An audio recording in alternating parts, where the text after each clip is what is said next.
You are now entering Snippet Land, and please be advised, gals, no cream puffs allowed.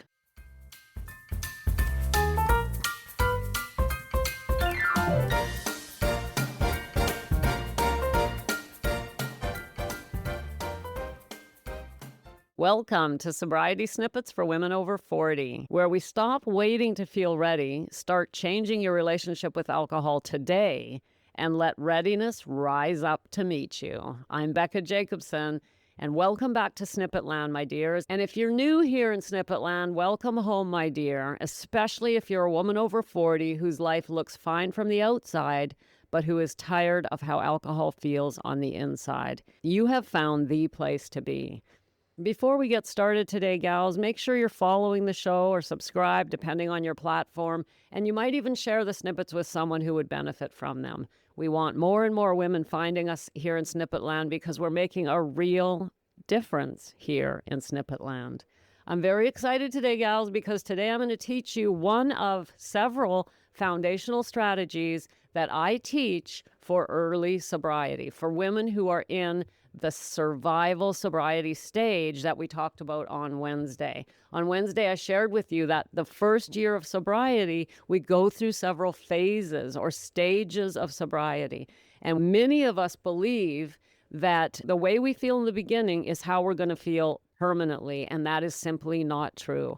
As long as we're doing the emotional growth, we will change, we will evolve, we will feel different. In fact, we're going to feel amazing. Amazing. And you're going to build the best chapter of your life. You're going to have more energy than you had when you were 30. You're going to blow your own mind, but you got to be doing the growth. So that's what we're doing here. We have to start at the beginning, though. And the beginning of sobriety is what I call survival sobriety. You're just trying to get by. So to do that without losing your mind and without just going backwards and drinking again and staying in that painful, agonizing loop, you need strategy. And today I'm going to teach you one of several strategies that I teach my gals. And then on September 8th, we're going to get together live over 5 days from the 8th to the 12th. And I'm going to help you lock these in. I'm going to help you actually put these strategies into practice in your life, because while I can explain them here on the snippets, in order to actually do them, we need time. So I teach these strategies. Usually takes me a good hour to teach each one. And during that hour, the gals are doing a little bit of writing. They're doing a little bit of contemplating, some breathing, some practicing. So I'm going to just tell you about the strategies here on the episodes, but to get them locked in and start practicing them so that you're not surface dwelling, I want you to join me September 8th through 12th, free of charge, live on YouTube. I'm teaching 5 nights in a row, 7 p.m. Eastern, and I'm going to give you the practice of these strategies.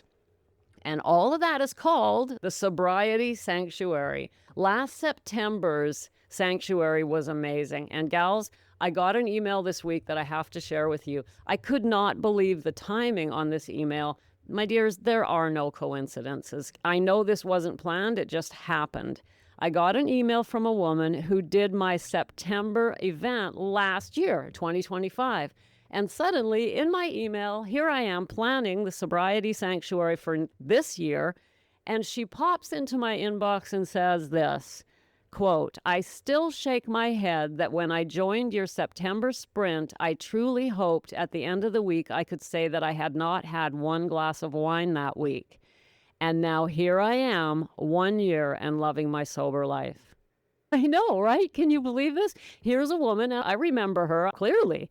She came into this free event last September, and her goal was, if I could just get through this week with Becca without having a glass of wine. And it's 1 year coming up for her on the 31st of August, which is next week. Like, I'm celebrating her, celebrating you, and you're next, my dear. You're next. This is not something that happens to other people.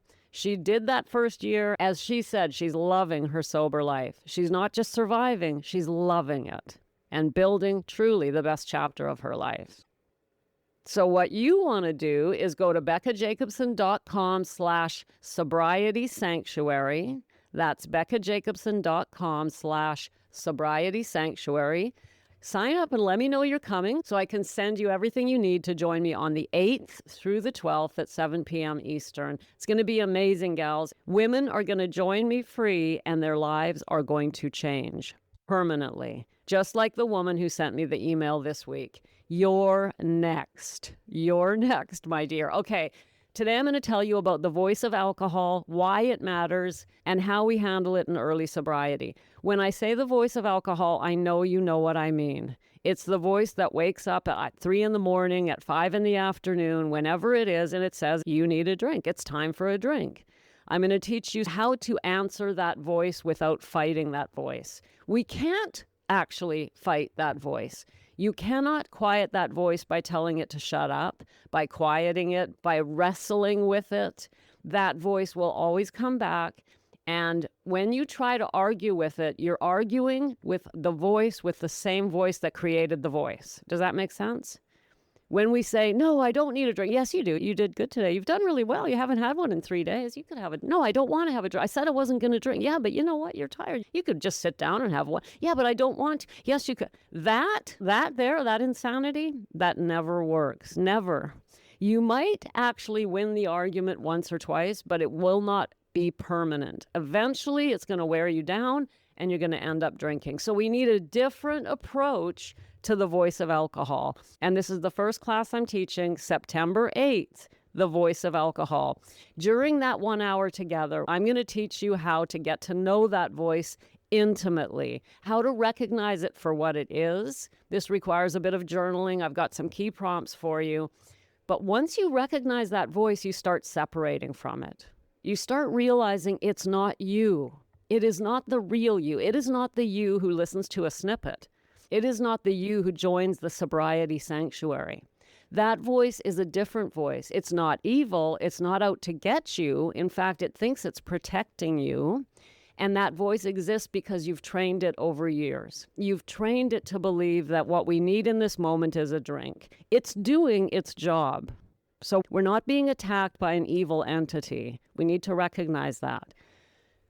However, we also have to recognize that there is another voice inside of us, and it doesn't have to argue with this voice. It just needs to become the dominant voice in the room. And we don't do that by arguing. We do that by getting to know it very intimately. And I have a series of questions I ask you, and you write about them. At the end of the exercise, you name the voice, you give it a name, so that the next time it's awake and trying to argue with you, you can separate yourself by it by communicating with it in the third person. It's very powerful. So the voice of alcohol, the number one strategy we need in early sobriety. The very first class coming out of the Sobriety Sanctuary on September 8th. Come and join me and let me show you how to do this so you don't have to stand there having an argument at 5 o'clock on a Friday with a voice that is going to win. It's absolutely exhausting. I remember when I first came into sobriety, I guess it was something I said, and someone walked up to me and said, you realize you don't have to obey that voice. And I was actually surprised. I'm like, well, yeah, I do, don't I? Because to me, when that voice said, I'm an English professor, right? And it's the end of the week, and I'm heading towards my car in the parking lot, and there it is. Every single time it wakes up, oh, stop at the liquor store on your way home. And my answer was always, yeah, of course, right? I totally need a drink. It's time, and I earned it. And when I started trying to argue with it, I didn't know what to say. It was like, well, no, we could just go home instead. But of course, the voice inside of me screaming, no, man, I need a drink. I was completely held hostage by that voice. It holds us hostage until we put it where it belongs, until we start to understand it, until we build a different relationship with it. And that, my dears, is what I'm going to show you on the 8th of September. So make sure you come and join us. It's beccajacobson.com/sobriety sanctuary, and it's the beginning of the end of your struggle with alcohol. Thanks for popping in. Be sure to come back next time so I can keep your head on straight. Sending you buckets of love.